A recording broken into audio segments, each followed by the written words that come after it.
The Chinese government is holding a major financial conference in Beijing aimed at tackling some of the country's most pressing economic challenges.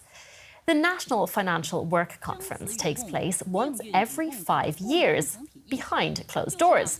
This time, leaders are expected to be discussing ways to address China's enormously indebted property sector, tackle youth unemployment, and strengthen the government's grip on the country's $61 trillion financial sector.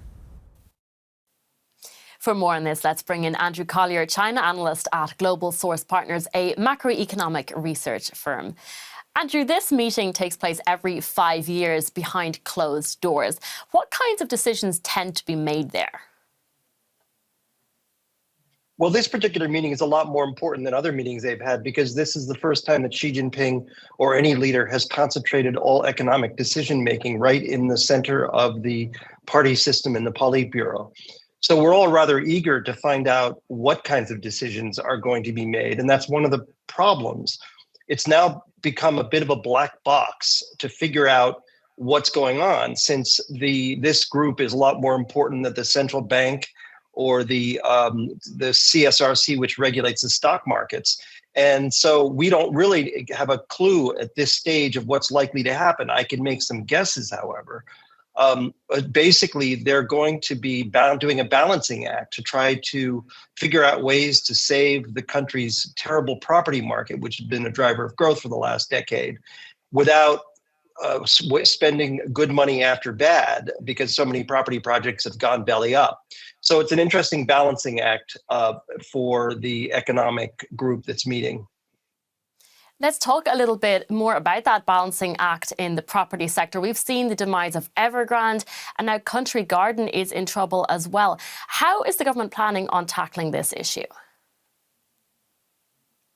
Well, they're not, basically. I think the attitude at Xi Jinping and others is that they can't keep the property bubble going on forever. So a lot of developers are going to have to go out of business. We know anecdotally that a lot of the smaller companies have gone under. Now we're seeing some of the big ones go under. I don't think Xi Jinping cares that much about these developers of the property sector. He's desperate to move the country into a new growth path, hopefully with something sexy like semiconductors or artificial intelligence or robots or electric vehicles, that kind of thing. But meanwhile, he figures if he's got to take the hit on the property sector now, he's going to do that. Surely sacrificing the property sector, though, will not be good for his popularity or standing in the country.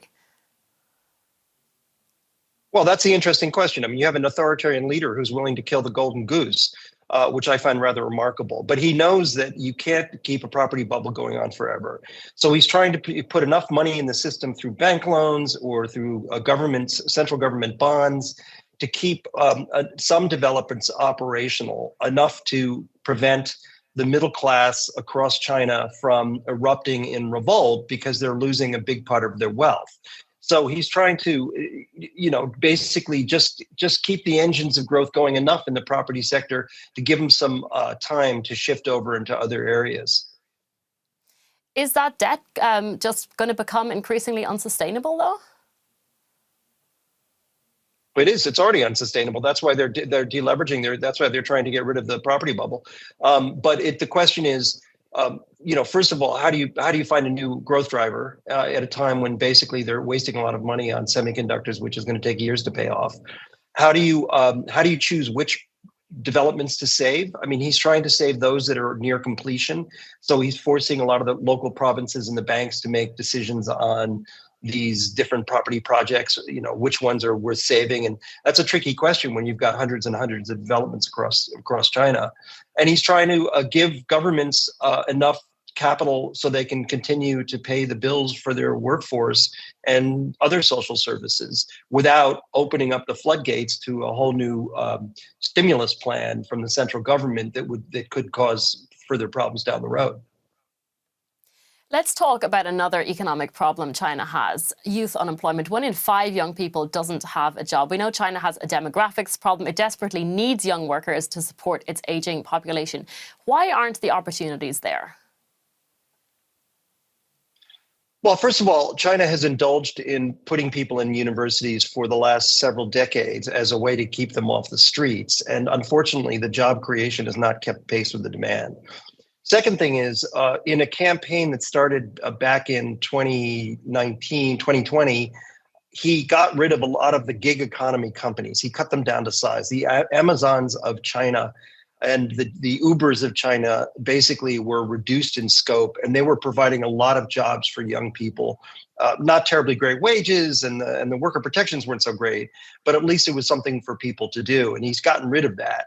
Now there's a shortage of capital, so a lot of small businesses that would be shipping goods overseas or doing small gewgaws for Christmas for Americans or British, they're having difficulty getting enough money. So a lot of the small businesses are running out of funds.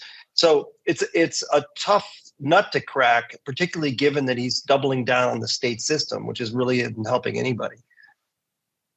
This doubling down you mentioned, is this simply all about control, or is there a genuine economic strategy behind it?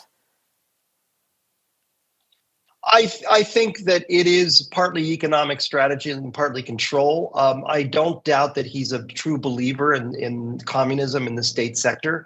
He kind of grew up with that in his model, and I've been told by people that that's the way he thinks. If you're gonna turn back to your grab bag of ideas, state industries is the way for him to go. So he's poured a lot of money into big semiconductor firms that are government owned that unfortunately are fairly inefficient.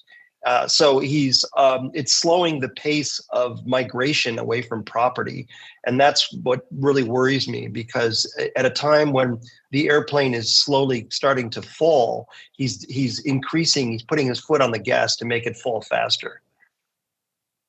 We recently saw the death of Li Keqiang, the former premier, and a big outpouring of sympathy and grief among the population. He was seen as an advocate of market-oriented reform.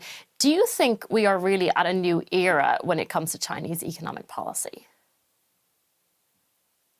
No, I don't think we're there yet. Li Keqiang was widely favored. He's kind of like the latter-day Deng Xiaoping, who launched reforms back in the 1980s. Not quite as important, but still significant. I think Xi Jinping has got ways to go before he might get forced into the box of reform. He might even be removed from power at some point because of the economic problems that his policies and structural reasons that weren't his fault. The property bubble wasn't something that he launched. It was launched by his predecessors. So, we're not at that stage yet, but he may be forced to try to loosen up the controls at some point. You yourself spent some time working as the president of Bank of China International USA, the investment banking subsidiary of Bank of China. What did your time there tell you about how China does business, and how much would you say has changed since? Well, it was actually a kind of not such a bad place to work. I mean, they were relatively nice. I mean, I kind of prefer to work there rather than some of the investment banks on Wall Street, which are really nasty. The problem is now a lot of those people are spending a heck of a lot more time in party meetings, ideological kinds of debates, and having to do lending based upon Beijing's mandates rather than the actual demands of some flourishing business in the Fujian province.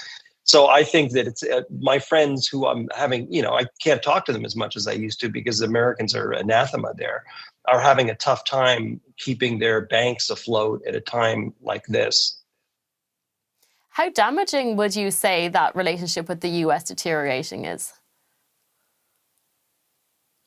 Well, it's very damaging. I mean, you've got a slowing global economy, which is not good for Chinese exports. You have the decoupling effect, which is hurting suppliers within China. Although there's some recent evidence that a lot of companies are finding that Vietnam, Indonesia, and other countries really aren't as good as China in terms of delivering the goods on time and in good quality.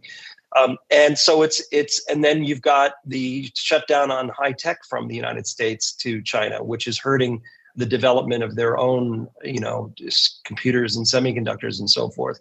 So it's not a good environment, which is another reason why at some point he may be forced to kind of shift to accommodation with the West. And we're seeing some of that with the meeting by Secretary of State Blinken with Foreign Minister Wang Yi recently, an attempt to try to paper over some of the differences. Andrew Collier, China analyst at Global Source Partners. Thank you very much. Thank you very much for having me.